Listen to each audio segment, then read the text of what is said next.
of. Optima HR, I'm not sure if you know about Optima, but we are a fractional HR company. We specialize in curating people and operational strategies, making sure that we're making our clients' operations work efficiently. We're not an off-the-shelf kind of company. We like to meet our people and meet our clients, meet their people, and make sure we're really engaged. So with that comes a employee experience workshop. We were asked to discuss engagement and retention. My kind of line is retention is a result of your engagement. So it all kind of flows together. We brought employee experience in so we can really create a picture of what that looks like. So we're excited to share our views. No matter what size of company, whether you have one employee or 85 employees, understanding your employee experience is so crucial to the success of your organization. So we need to remember that people are our greatest asset and we're going to explore how we craft the employee experience that leads to that engagement, obviously better productivity and retention. So as we're talking today, just think about your own company, whether you're an employee or you're an employer, what's working well, what might be opportunities for improvement, and then we'll have discussion at the end and we can chat about it again for sure when we get to the end. So my clicker needs to start working. Like I said, I'm Deidre. I own Optima HR. This is Candace. Candace. Hi, everyone. It's so nice to be here with you today. Candace is the employee experience expert. We've had many years working together at a different company, and through that, we've been able to grow up together and grow into the HR world. We're really excited to be working together at Optima, so always feel free to reach out if you have any questions. Just going through a little bit of the agenda, we will obviously introduce employee experience. We'll define what it actually means and how it's critical to your business strategy, not just your HR function. We'll go through some practical tools for enhancing that experience. So we'll introduce some frameworks and methods that we can analyze and improve your employee experience through feeling, but of course through data as well. We'll see how employee experience connects to your business operations, and we'll go over some of the business successes that you can see when we're analyzing and using the data properly. And then we'll actually give you some actionable steps. We're not actually going to function through an employee experience. We're going to give the logistics, but we will give you some tips and tricks at the end that anybody can do right away. And then, of course, we will have some questions and follow-up so you can grill us until you feel comfortable. So what is employee experience? Employee experience it's just such a way an employee lives their lifespan through a company. So it's really the sum of every interaction, perception, and feeling that an employee has with an organization. It's from it's their first encounter with a job at attraction to the very last day when they leave. And every single thing that touches an employee is obviously their experience. We can take all of those experiences and turn it into business data so we can become better. A well-designed employee experience ensures that employees feel valued, supported, and motivated through their journey. Of course, when you have those feelings, employees thrive, and so do businesses. So the elements of an employee experience. There's lots of elements and lots of people talk about it in their own way. We break it down into 3 areas. We really need to understand these 3 areas. Understanding the areas and the elements of an employee experience will change the whole overall experience. There's 3 primary elements. We can start with culture. So it's super interesting how people talk about culture. Within the employee experience, leadership style and how managers engage with the employees will dictate your culture. No matter what you have planned, no matter who's in your building, it does start with leadership. How are we engaging with our employees? The organizational values, mission, and purpose. Do employees feel connected to the company goals? Do they feel connected to you and your company goals? Inclusivity and psychological safety. We talk about emotional safety and emotional well-being a lot with our employers, not just on the culture aspect. We want to make sure that people feel safe in voicing their ideas and concerns. And that does come from leadership again. That also feeds directly into feedback. So them giving us feedback and us giving employees feedback, it's so crucial. It's so crucial, the emotional safety that belongs in there. To give and receive feedback, you cannot have a positive communication system if they don't have emotional safety. If people aren't coming to you with problems, it often means that they don't feel emotionally safe. And it is the employer's job to create that. It takes time, it's not built overnight. It's a consistent way of how you allow your staff to act and how you treat them back. So, yeah, it's a two-way street. So again, think about them. Do employees feel connected to the goals? Do they feel emotionally safe in voicing their concerns? What is your feedback response? Those are really important understandings of the employee experience. When we start this, we always say it's an improv game. So when we're in a room, everything's a yes. The CEO is in there, and often our inclination is to say like, well, we can't do that because of this, but that's not what the purpose is. It really is to have that positive impact. And then we move on to tools and systems. So, are employees equipped with the modern technology resources? Can they do their job efficiently? Does HR and management position performance management systems, are they user friendly? Do they support each other? What happens after that? Do employees have easy access to training? So just the easeability around things is really important to making sure that the tools are actually there to get the best job done. And employees do feel it when they're always having to kind of work through the back end and makeshift problems with makeshift solutions. So then we have our work environment and flexibility. Does a company have flexible arrangements? Do they feel like they can allow their work-life balance? What benefits are provided? And not just a benefits package, making sure that we have that mental health and wellness acknowledged. And then, of course, making sure that our culture of trust and empowerment. So we're doing all of these things, but are we really going the next level and empowering our employees? I think that within the work environment and flexibility, empowering someone to say, I need this new desk, or I think that we need to change this process, and empowering people to speak up is really important. When all of these are aligned, we do have engaged, satisfied staff that obviously ends up being more productive. So what is the role of HR managers, HRM managers, I should say, in the employee experience? Everyone's really responsible for this employee experience, including the employee. But as far as this session goes, it's important to understand what we can do. HR or managers, of course, employers, you might be starting a new company. Um, HR professionals and managers, they do play the central role. Of course, they have the power to make change quicker and faster, but they can't do it without employee feedback. So, people strategy and culture, HR has the job of aligning those employee engagement strategies with business objectives.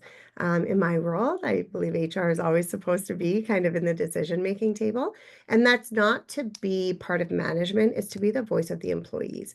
But the HR manager has to do their legwork in understanding how they can align the employees with the business goals.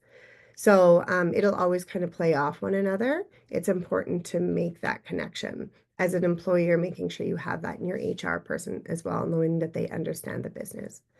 Onboarding and development, that a strong start sets a totally different tone for an employee journey. So as long as we're ensuring that there's a really solid start to a new employee, understanding how we can kind of get them moving into the company, that will change so many things. We're going to talk about that a little bit more in detail. How HR works with employees to understand their skills and develop each person is important. And then, of course, we would move over to policies, flexibility, again, that work-life balance. We're going to talk about work-life balance and emotional safety a lot through this. It changes the well-being and the initiatives that we can contribute to the employee experience. Recognitions and rewards, I've already chatted about that. Understanding it's not a benefits package, but when are we acknowledging our staff? When can we understand that there is a win? Understanding the business goals and appreciating that win with intention is very engaging and changes the employee perspective. So we're not just, celebrating anyone to celebrate everyone. It's to understand you've reached a business goal. I've communicated, you understood it, you've received it. I want to acknowledge it. It is with intention. So that's something we talk about a lot in the employee experience while we're creating the journey map. And then, of course, well-being and inclusion. Mental health is so crucial. I know that you guys are all well aware of this, but DEI programs and creating awareness within your company plays such a huge part, especially as people feel emotionally safe. So these are just a few. I could go through 38 slides of things we can change and just how we as managers and HR people can bring it together to make sure we're hitting our business goals. But yeah, there's only so much time for today. So successful employee experience journey map. So anytime we're going through it, there are certain things that we call easy wins. Candace is going to kind of go into them at the end of it, but just to kind of touch on them, I'm giving the highlights, is the ease of use and accessibility. So um, the first key is successful employee experience is ensuring that employees have easy tools, easy resources. How many times have we spent looking for a document? It's just a kill of the day, you know? Thinking about technologies, are they struggling with outdated processes? Are HR resources, policies, are these materials available to them? Not their first day, but going through it, you never know when someone might, need to reach out to their mental health provider. Maybe they don't understand how to claim their benefits. Where do we get our T4? These are things that completely change the employee experience. When it's out there, it's easy to understand. But creating the process is not often easy. This is why we do user experience and ensuring that as a user, is it simple enough? So that is the first kind of step. Our emotional engagement, making sure that the employee experience is built on emotional engagement and how they feel. It will change how they feel about their work, their leaders, and their workplace. So if we can change those emotions, their whole perspective on their leaders, on their workplace, on their coworkers, it will change. So leadership has to take a very active role in that. Lack of engagement obviously leads to disengaged employees, higher turnover. It changes your whole culture. You might not even be able to get your feet under you. So when not done well, it can have a pretty bad side effect. And then the continuous feedback and iteration. So we want to make sure that our employee experience strategy it has the ability to evolve. We want to make sure that we're adapting. Often when we have a big change in people, which happens in every organization, it will change the way we deliver an employee experience. Maybe the needs of the staff has changed and we're still continuously delivering the same employee experience. That doesn't really make sense. So we have to make sure that we allow just flexibility in the adaptation as people change. This means we want to implement consistent, regular check-ins. I think that it's one thing, setting the fun and the excitement, but making sure that we have consistent feedback loops, not just, oh, we better have a performance review. Oh, they sent out a staff survey. What are we trying to find? If we can send out consistent items to get staff to give their feedback, it is very positive. We're able to improve experience and just monitor change. Often you can find out when people are disengaged as well, which is something we always like to address. If we want to retain top talent, we have to make sure that it's not a one-time initiative. We want to make sure that this is all moving forward and it requires that iteration. I think that's about it for a successful employee experience. Again, remember it's a learning lunch. We could really dive into this. Why does it matter? Well, you've already heard my rant, but I could keep going if you wanted.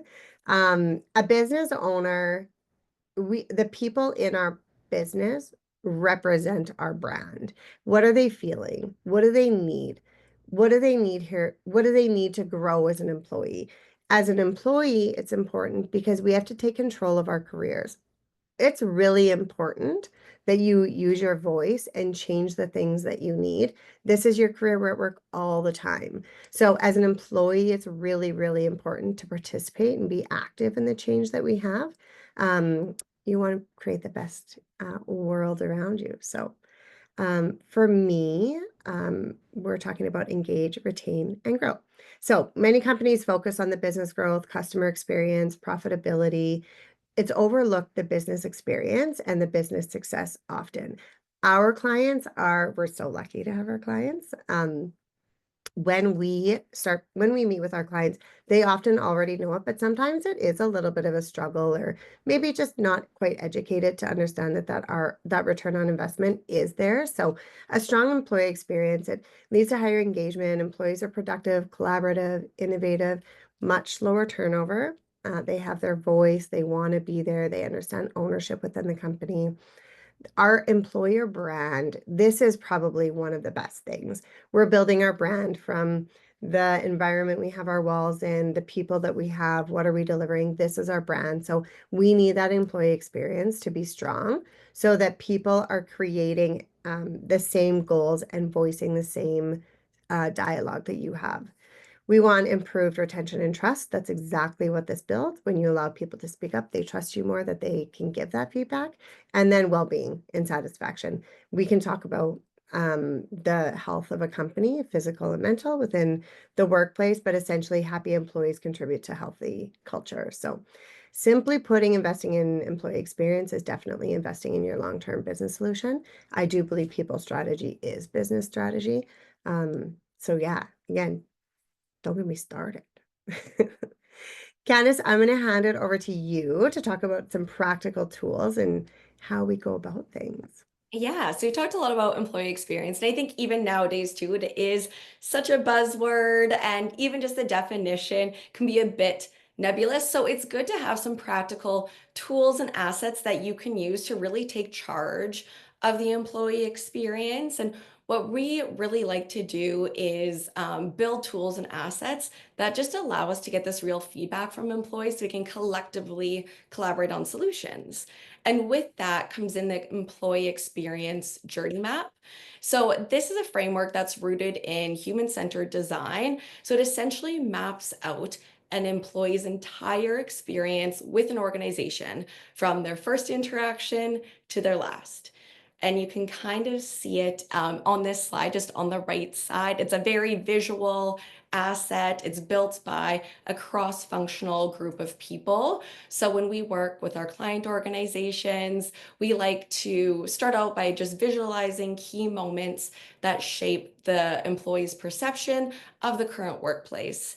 And this will kind of give us some insights into what are the employees' needs, what are their challenges, and just what are some opportunities for improvement.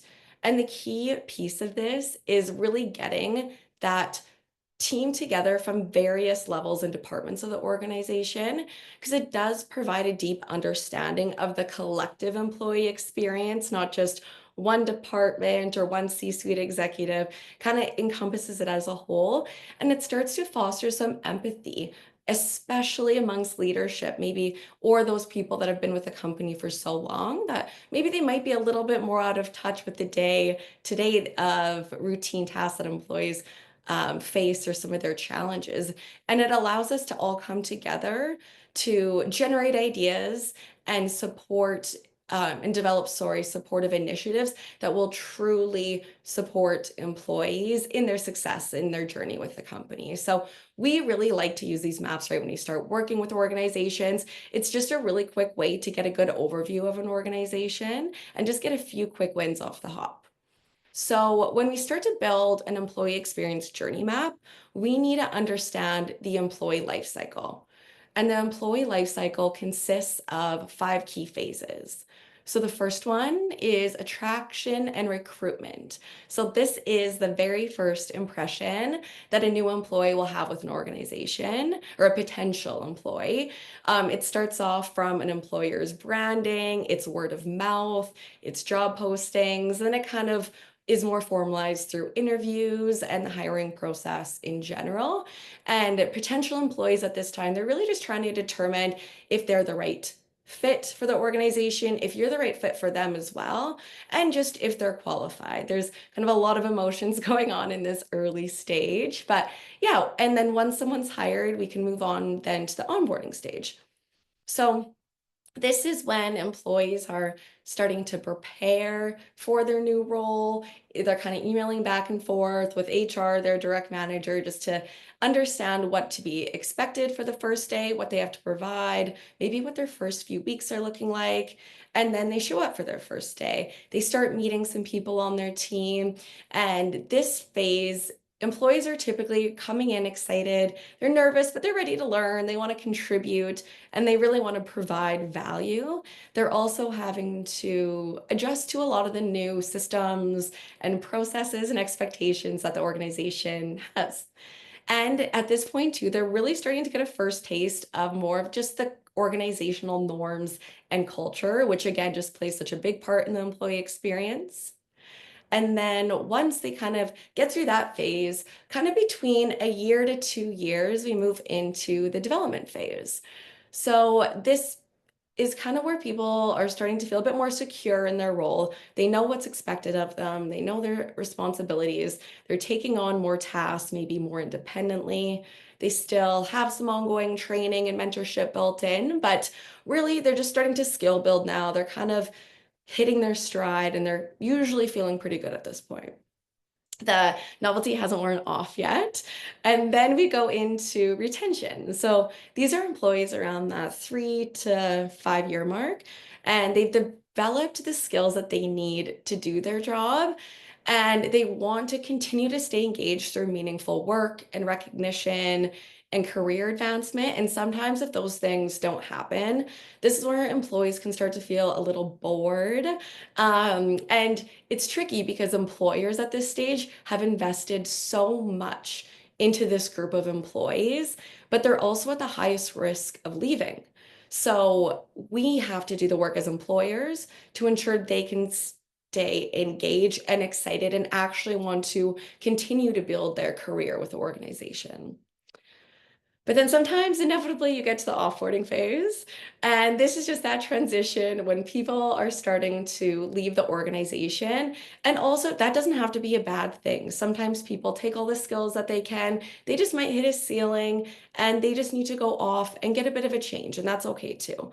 But usually in here, it includes exit interviews. You have some sort of knowledge transfer to the remaining team that's going to be staying. And then this also kind of trickles into more of the alumni network. So in the environment, in the job market, when they're out in public, are they saying good things about the organization? Are they saying maybe not so great things? But even though that they're leaving, it's always an opportunity to have a positive experience at the end, because who knows, they might go out and get all these skills in the world and then want to bring them back to the company again. We've seen that lots where employees leave for a few years, see what else is out there, and then they come back. Or alternatively, lots of the times when people leave, they can also be your biggest advocate. So they can be the ones promoting referrals for new employees to your company. So this is also a very important stage as well, because it does impact the business long term. So yeah, each of these phases kind of influences the engagement, satisfaction, and long-term retention of employee experience. So yeah, understanding each little touch point in these phases are crucial. So now that we kind of have this overarching understanding of these phases, we can now have the tools that we need to build the employee experience journey map. So now that we've covered that, we need to get, again, that cross-functional team into a room together. We need some employees that are quite experienced in the organization. They'll be able to talk to those later phases really well of the organization. And we also want some new people that just maybe had recent onboarding who just went through the hiring process. We just want to make sure everything's really fresh in people's minds, and definitely across all departments and job levels as well. To definitely need that holistic view.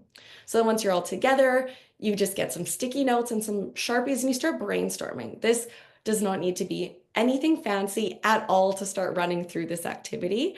But then in your groups, you can just start to begin looking at every stage. So for example, for attraction and recruitment, we want to understand what the employee is physically doing in this stage, what's being given to them by their employer, what are their tasks. So for example, if we're going to go on recruitment, it is the employee is looking at job postings, they're applying, they're providing their resume, and the employer is reaching out to start scheduling interviews, things like that.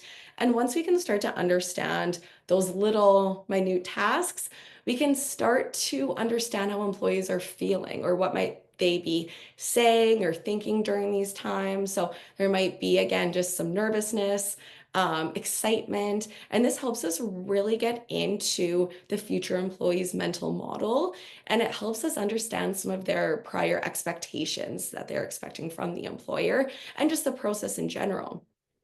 And once we can really kind of dive into this and start beginning to build empathy for this person, we can now understand what are maybe some of their points of frustration? What are some of their pain points? What is hard for them? Maybe what's a roadblock? Anything that could be feeling a potential negative sentiment for these future employees. And once we know that, we can begin to start brainstorming as a group. What are some areas of opportunity that we can have to maybe improve some of these pain points or areas of frustration? And not only that, but we can also look even outside of those pain points and be like, what are some completely new ideas that we can use just to get little items of delight in there, to maybe just surprise some new people and make them want to work at our company even more? It kind of ties back to that whole brand value. So yeah, once we have all of those, we kind of have a well-rounded view. And from there, we are not able to develop, or we're not only able to develop a comprehensive map, but also an action plan just to start moving forward for improvement. So to help illustrate this further, we have this little example for onboarding. So you can see in here when we're kind of looking at the whole onboarding experience to start understanding how we can improve it. Again, what are our employees doing at this point? They're likely receiving their employment contracts, they have a welcome email, preparing for their first day. On their first day when they get there, they're meeting their team, doing an office tour. They're just really getting settled in at their workspace, maybe a little bit of training and shadowing. And during this period, there's a lot of emotions. They're feeling excited. They're probably wondering, like, is it business casual? Can I get away with jeans? Can I not get away? How formal do I need to go here? But they're also wondering once they start, they're feeling probably a bit overwhelmed and unsure. I have this random question about payroll. I have this random question about holidays. Who can I go to help answer all of these questions? And then from here too, we start seeing that inevitably, whenever we work with any organization, there's a few pain points that come up. Lots of the most common ones are there's unclear job expectations. So employees are kind of coming in and they're nervous because they know their job from a job description, but maybe the job description was a little light and they don't know all the kind of ins and outs. They maybe are just feeling like they're in a bit of a gray area. There might also be some more complex policies, maybe training's a little bit rushed because it's all on the side of the desk of their manager and they're really busy too. Maybe they have a bit more of a limited connection with their team right when it starts, and just a bit more uncertainty of who to go for what. And then from that, we can start to look at some ideas for opportunities and solutions. So we can develop more concise employee manuals, maybe some balance, some online training and in-person shadowing, maybe some cross-departmental shadowing if we want them to get a better view of the business as a whole before kind of diving into their department. Maybe having more structured manager check-ins as well, just for those questions that do come up. Where can they go? And knowing that they have all these supports in place already can really help ease that new employee anxiety a little bit. So kind of seen it in a really niche example, but yeah, when we zoom out, this map, we can take the insights from our working session and put it into a map like this, and it allows everyone at all different levels of the organization to see where the employee experience lives today. And what makes it so valuable is usually it's just in like a few hour working session that you can get all these insights, but it's insights of the whole end-to-end employee experience. And hearing these perspectives firsthand from employees is really incredibly impactful. Helps us truly understand the challenges and opportunities from those who live it every single day. And this is tangible information and data that we can use to really improve the experience as a whole. So now I'll let Deidre take us through how we can use these insights moving forward. Yeah, good job, Candice. Candice is amazing at facilitating these workshops, and I'm there, but Candice being the employee experience expert, she's just phenomenal. So what I like to talk about when I talk with our clients, and I want every employer to kind of feel this, when you create these assets, because the employee experience journey map is now an asset, it's really important to use it in your strategy because it's true, real data. We talk a lot about feelings and what we can use, but it is data at the end of the day. We need to use data and feelings together, making sure that these insights are used in every stage. So we kind of have to get into how we're going to weave this into our strategy, weave it into our business process.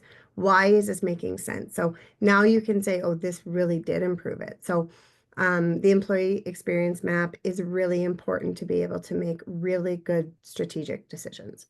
So we're going to start with talent acquisition and employer branding. So the highest impact of area that you can change is recruitment. A strong employee experience starts with the employee.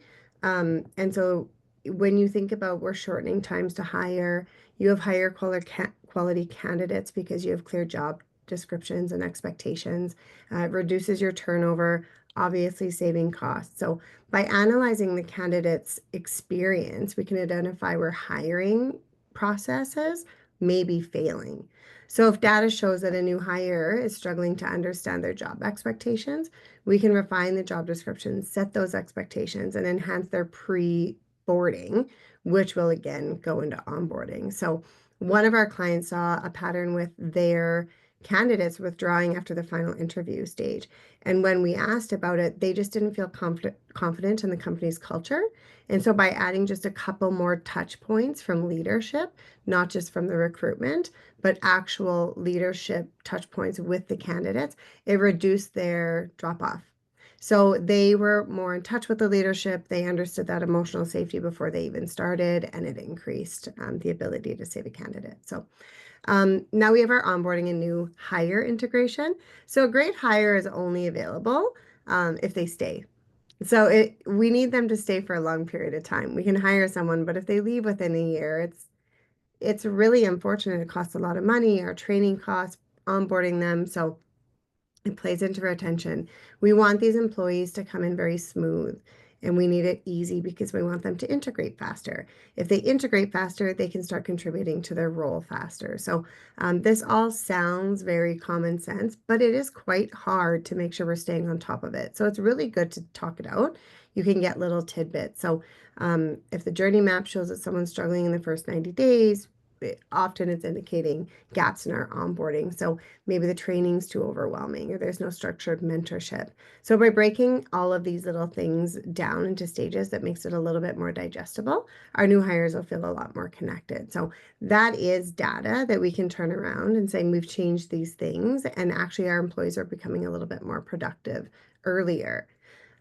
If you move that all the way into performance management and career development, performance management, it's more than just an annual review. And Candace will talk about it a little bit more.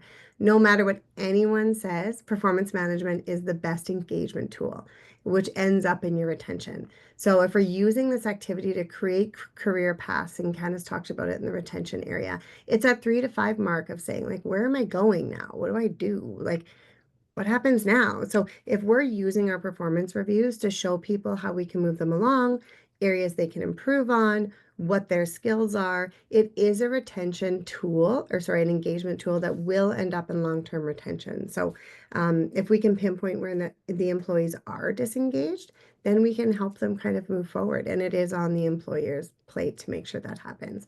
Of course, employees have to be active in that. They have to make sure that they're discussing their goals as well. So hopefully this is a space where that's happening. I'm going to change the perception of performance reviews in my career. It's my goal in life. Our employee engagement and culture. So engagement isn't just like a nice to have. It is what affects our performance and profitability. Our culture is nice to have, but the way we're engaging is our culture. So culture has shifted for sure in the last 10 years, making sure that people care about their work and their job. And is it worth leaving my family? Maybe, maybe not. So we have to do our work with the employees in doing that. And employees have to be vocal in that as well. Engagement boosts productivity, and most important, it reduces absenteeism. So organizations with high employee engagement levels, they have 78% less absentee rates. So now we're working with data. This is where at a boardroom table, you can take this employee experience journey map and you can turn these numbers around. 78% less. We've increased our onboarding. We have employees more productive. These are real data with real numbers and feelings. So once we can embrace that, it really works. If we strengthen the trust in the leadership, we can create this motivation behind what we're doing. Productivity is, I mean, it will just change everything. Offboarding is so funny because often people leaving are often thought of like, well, good, it was great working with you, but it's so important. In-house, you're typically talking about your company coming in and leaving. And so the way an employee exits, it's not just a goodbye. Um, you're kind of saying what's happening outside of these walls. So what do we want people saying about our brand? And that's just not on the employer. You don't want people saying negative things about the job you've chosen. It is quite personal. The way you live your career is a personal thing. So how are we strengthening our brand and reducing those negative reviews? We want to create the boomerang hires, like Candace said. We want to make sure that we have those advocates out in the world. Our best hires are referrals. Who's referring us? Hopefully, the people who've had a great experience. So, offboarding and alumni relationships. So not once they're gone, like if they're a great employee, let's go for coffee. Let's have maybe a once a year reunion with someone. I don't know what that looks like, but these are little things that will drastically change the way people are speaking about our brand, which will drastically change our attraction and recruitment because now we've hit the top again of that cycle. So employee experience, the journey map, it's not just an HR tool, it is a strategic asset and it's so important to have. It hits so many things, finance, recruitment, performance, retention, all of it works together. So by integrating these insights, we can definitely affect that bottom line. That is for sure.